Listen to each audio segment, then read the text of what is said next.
Danny Gilfillan for Boxing Social in association with Our Kings and Empire Fight Store. Jay McFarlane, we're here, your neck of the woods. So you bopping about this way in. I know, man, I'm dressed for my size as well. What's happening here? Here, come here. Harry's Wilson. I'm good, mate, I'm good to see you. Aye, good, man. Good to be press conference today, wasn't it? Yeah, what was you thinking about? Well, I mean, some of them that were talking, it was a bit fucking falling asleep, but it was ultimately good. Big Dave was brilliant at the reply to everything he said there. David Jameson's like my big brother, you know what I mean? We trained together for years. It was buzzing to see that. He's fighting the boy from Men in Black today, so aye, man, it's fucking... It's good crack, mate. It's good crack being done here. I wish it was me, but the British Boxing Board are control our arseholes, aren't they? And they took my licence off me, so I'm going into the bare-knuckle now. Into the bare-knuckle. I'll come on to that in a second. Let's talk about your mate David Jameson. He stepped up against British cruiserweights before, gave a really good account of himself against Mikel Lawal before breaking his jaw. Fell short against Chev Clark. What do you think David needs to do to make sure he gets the right side of the result on Saturday night? He needs to just stick to his boxing. Remember, he's the full camp for this. This is what people forget about Davey, and they go, well, Mikel Lawal broke his jaw and then he beat with this.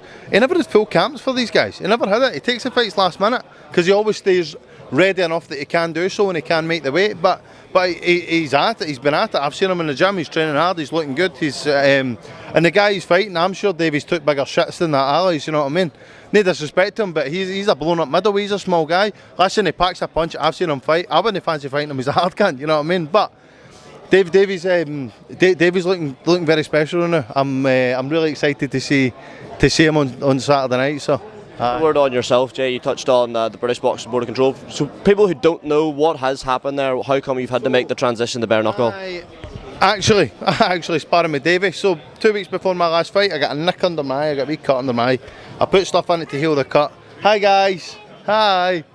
I put stuff in it to heal the cut and my eye got infected and it burst a hole in it. So I've had 7 surgeries. I'm now able to see, I'm able to box again, and the board have told me no. Because they then looked into the mental health side of things and realised I was in the loading bin for a wee bit, so I'm not getting a boxing licence. But I was already on the track and planning to go into the bare-knuckle anyway, and that situation has now presented itself to me, so I'm fighting bare-knuckle in the ice rink in Murrayfield. That's what I couldn't get the name out there. Ice rink in Murrayfield through in Edinburgh, 5th of July. It's the first ever show that's been on in Scotland, and I'm headlining, so... You're looking in good nick. How's the training been? What's the difference in training for bare-knuckle to professional boxing? The only difference is I take the gloves off. I'm punching the gloves away, but I've no... This is what the problem with a lot of boxers going to bare-knuckle is that they break their hands. I don't have any. I can do that. See if I can draw blood. I've no feeling in my hands. I've no nerve in my hands. It's fucking... I'm made for it. I'm made for this shit. I'm hard as fuck. I've no feeling in my hands. I'm game as fuck, I'm loud, I'm good for the press conferences. I should have took this today instead of Dev. I said that to him before. Instead of Dev saying it, it should have been me standing up there. The crowd understands me here. You know what I mean? You don't need a translator when we're in Glasgow. I should have took that today, and I guarantee you there would have been at least one chair thrown, a table flipped, somebody was bitten, and it was me doing it. But I actually think that's one thing I want to get into after. I'm starting to pronunciate my words a bit better now because I'm on the camera a lot more than fighting. So I think I want to get into the punditry, maybe not commentating because I get too excited. I start going fucking that. Nobody knows what I'm saying. But this kind of thing with press conferences, and I want to start kind of getting into that world. You know what I mean?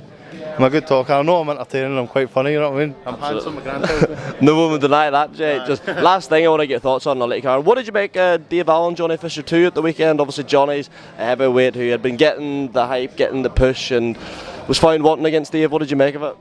Do you know, fight that was put to you, by the way, as well, was the Johnny Fisher fight. Ederson came up. It was put to me before. It was put to me before, but it was to be a last minute opponent. And I said yes, but they managed to get somebody. I think they offered it to a few people. But listen, I got on with them both. Obviously, I live with Dave Allen. I've got his old postcode tattooed on my knee. You know what I mean? I live with Dave Allen. I love Dave. And the last fight, he won it. You know, it was too early for Johnny. It's too early for him to do that. He should still be building and getting better. Dave's got so many tricks. You know what I mean? He's more a magician than he is a boxer. He's got so many wee daft tricks up his sleeve. You know what I mean? And he won that first fight, in my opinion. I had it 3 apart. I had Allen 3 apart from Fisher the first fight. And the second fight, what a finish. Honestly, it was phenomenal.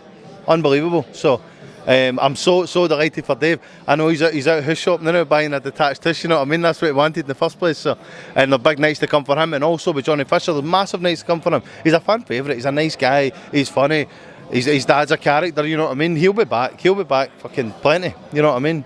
Jay, you're a popular man around these parts. I'm sure there's plenty of other people want to talk to you. I will let you go. Thanks very much for giving us some of your time. Mate, thank you very much. Thank you, Jay. Take Have a care good one, mate. Nice one.